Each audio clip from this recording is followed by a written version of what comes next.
Hey everybody, and welcome back to our live launch of Different from the Other Kids, the Law and Disorder edition. I have with me the beautiful, the lovely, the talented, my daughter Christina is here. Welcome, thanks very much for coming. Just as a matter of a little bit of an introduction, there's a lot of introduction. Christina's story is covered quite extensively through the first, well, through all the books, but the first book gives her introduction basically to what facilitated us going forward with the project.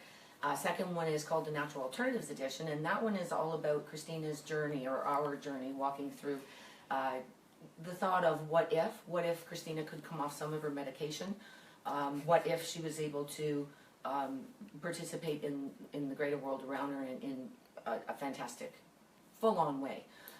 So that was the second book, and third book is the Law and Disorder, of which she's just jumping in here to give us a heads up on what's happening with her now. So I'm just going to take you back and go through just the introductions to her chapters in this book, and we'll kind of start from there. So, Chrissy, here is this is the last two chapters of Different from the Other Kids contribution from Christina. So the first one is, in this chapter, Angela sits down with her daughter Christina, who has been a major part of the Different from the Other Kids project since the beginning. Christina is a young woman who is diagnosed with bipolar and hospitalized at 17. Angela and Christina have conversations surrounding the word medicine, and Christina makes her transition from spiritual student to teacher. And then the last paragraph, we call this one, we called it It's Possible. Mm-hmm. In this chapter, Different from the Other Kids, Law and Disorder Edition, Angela has a wrap-up conversation with her daughter Christina. Medicated for mental health challenges since she was 6, leading to a hospital stay and a diagnosis of bipolar disorder at 17, Christina is now off all pharmaceutical medication. Angela and her daughter discuss some of the different aspects of Christina's daily routine that help her stay healthy in terms of mind, body, and spirit. So Chrissy, let's start with, how is life off of medication? It's great.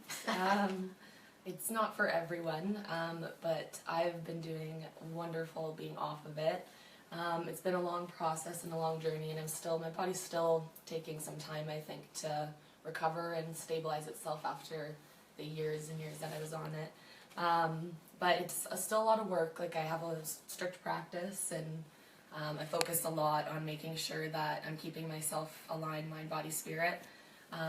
And continuing to learn and develop and learn about myself, which is always important, because it's just going to continue. Different things are going to be thrown at you, and being off medication, you're more susceptible, I think, to being to going one way or the other, I guess is the best way to say it. Mm-hmm. So making sure that my practice is strict. And just give me an idea, just a real quick synopsis of what your practice looks like.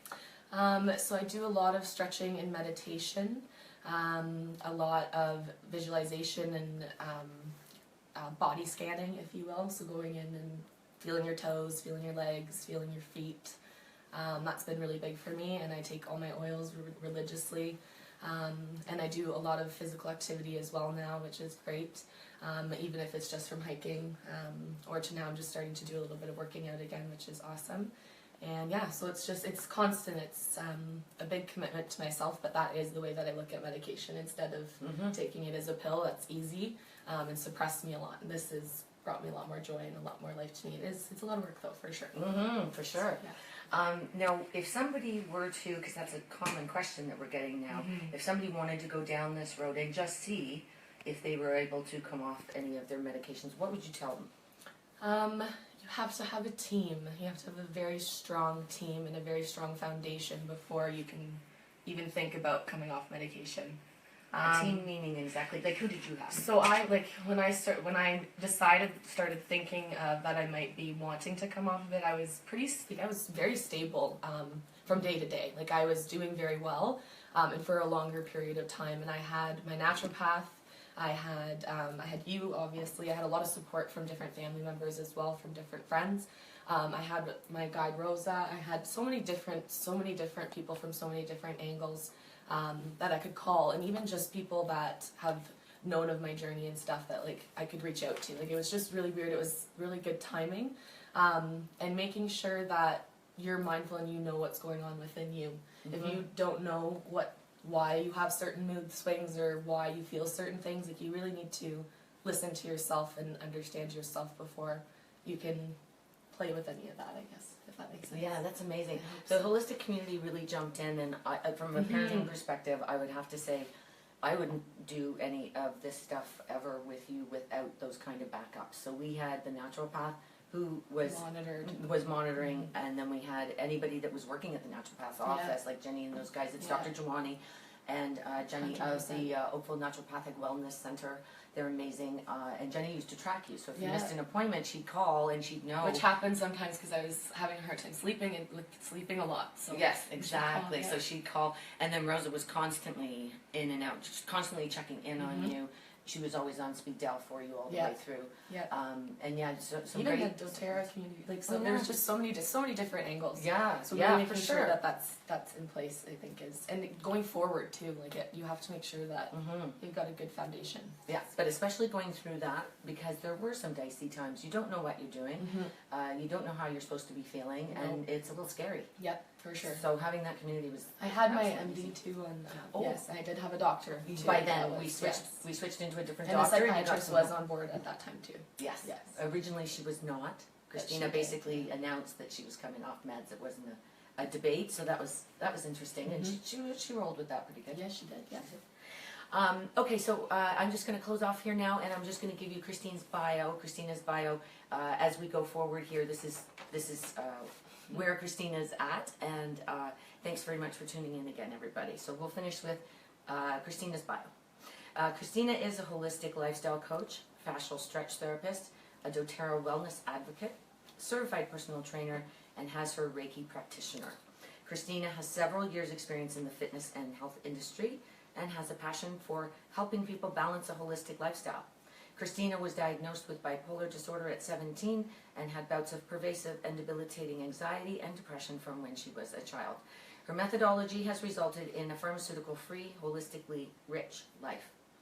Through intuitive movement, meditation, essential oils, and positive lifestyle changes, Christina went from sick to well. Christina comes from I've been there, I get it perspective. Everything she teaches and coaches comes from a place of experience. Her goal is to help you realize your own potential. So yeah, it's a nice bio. So thanks very much for tuning in, everybody, and please, whatever anybody's listening to here, know that we come at this with no judgment, and that this is Christina's journey. You may have your own, and pharma meds are absolutely part of the drill for many of you, and please don't feel judged by that at all. This is just our experience, her experience. So thanks very much for coming in, and you want to meet George?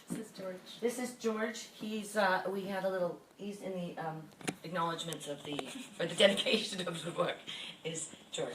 George is kind of cute, but he's a little mean. So bye guys, we'll see you next time.